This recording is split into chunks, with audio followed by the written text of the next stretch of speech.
Hi everyone, this is KJ Vlog, executive video actor based here in Kingdom, Saudi Arabia, and welcome back to my channel again. Gawa natin ito ng reaction video, ang Barda compilation for today's video kasi yun na nga, naging multo na nga talaga ang ginawa natin for today's video. Nagsanto na naman, nagsabi si Barbie na multo na lang daw, super ano pa palang dun sa kanya. Talaga ba, Barbie?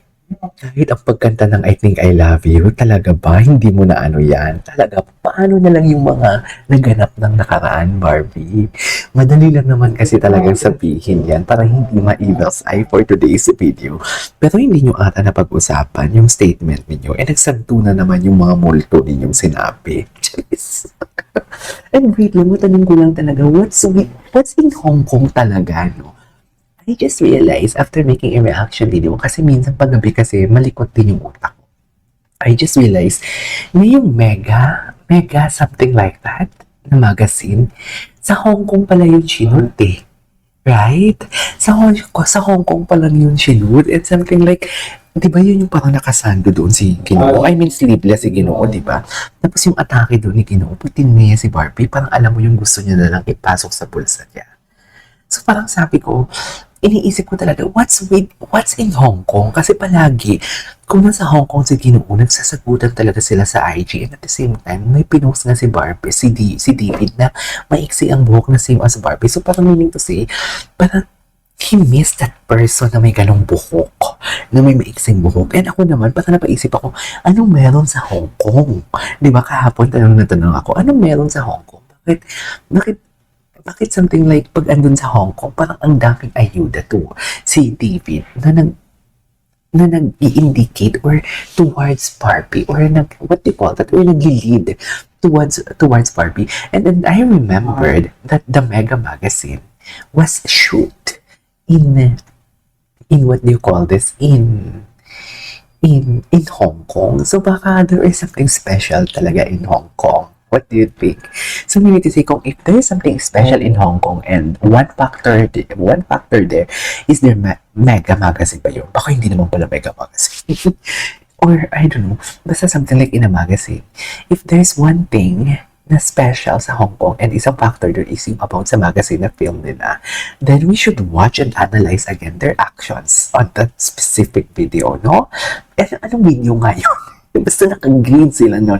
Pero may video nyo yung ini-interview sila. Pero yung mga tingin, naalala ko yun, yung tingin na ni Barbie. Yung tingin na ni David kay Barbie, iba na talaga doon.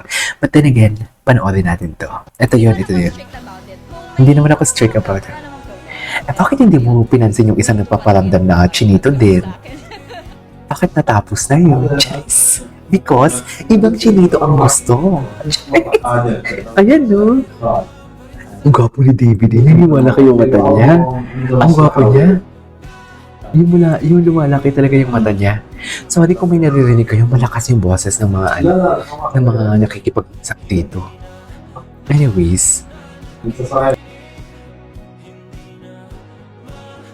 Kaya hindi. Diba? Sa Zamboanga, iba din yung Zamboanga na atake nila. Sa totoo lang, iba ang Zamboanga na atake.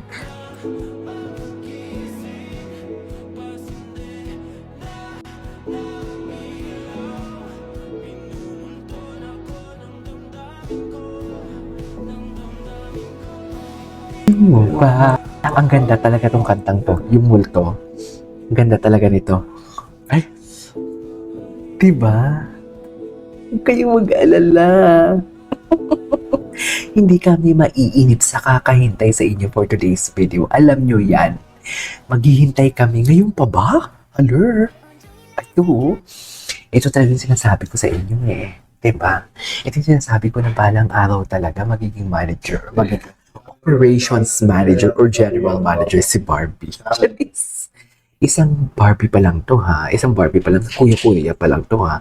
Pag linagay yan, alam mo, any moment, maglalagay yan. Maglalagay yan para maging uniform ang lahat. Maglalagay yan ng Barbie na photo or Barda na photo sa Sobra Cafe. And kuya-kuya, ang Sobra Cafe pa naman, yung vibe pa naman niya is something like ancient Mediterranean. Yung color brown, di ba? And the painting kasi, parang ano kasi siya, Mediterranean ang datingan sa akin, ang painting.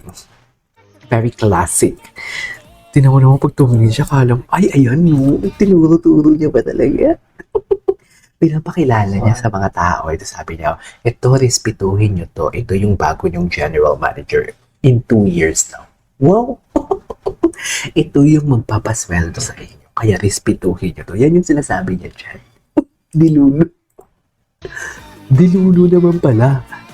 Diluno naman pala ang atake for today's video. Hindi diluno.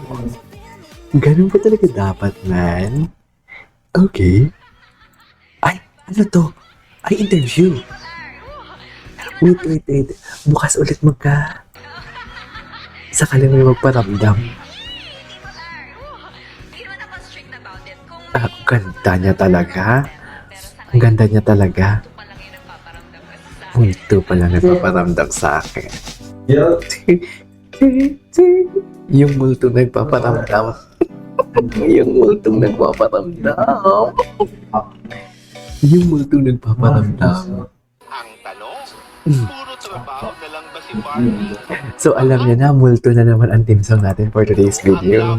Diba? Let's save the children first. Ang ganda niya. Ba't parang in love siya? Ba't parang in love siya? Hala? Hindi naman ako strict about it. Kung may magpaparamdam, wala Parang in namang love problema. siya. Pero sa ngayon, multo pa lang yung nagpaparamdam kasi sa akin.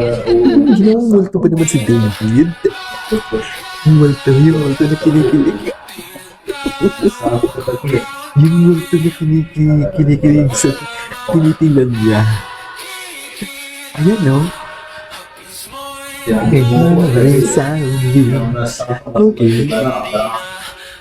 Yung multong nagpaparamdam for today's video, hindi mo kaya. Iba talaga ang multo. Bakit hindi?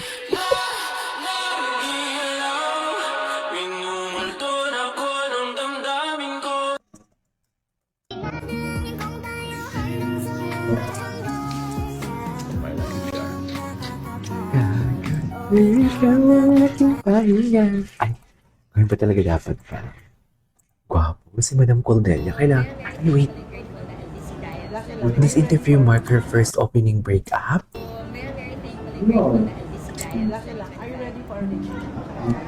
Ano daw?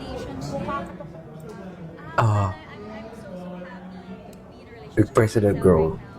Pero ngayon, ready na siya. So far, multo na daw nagpaparamdam sa kanya. Tigilan niyo ako.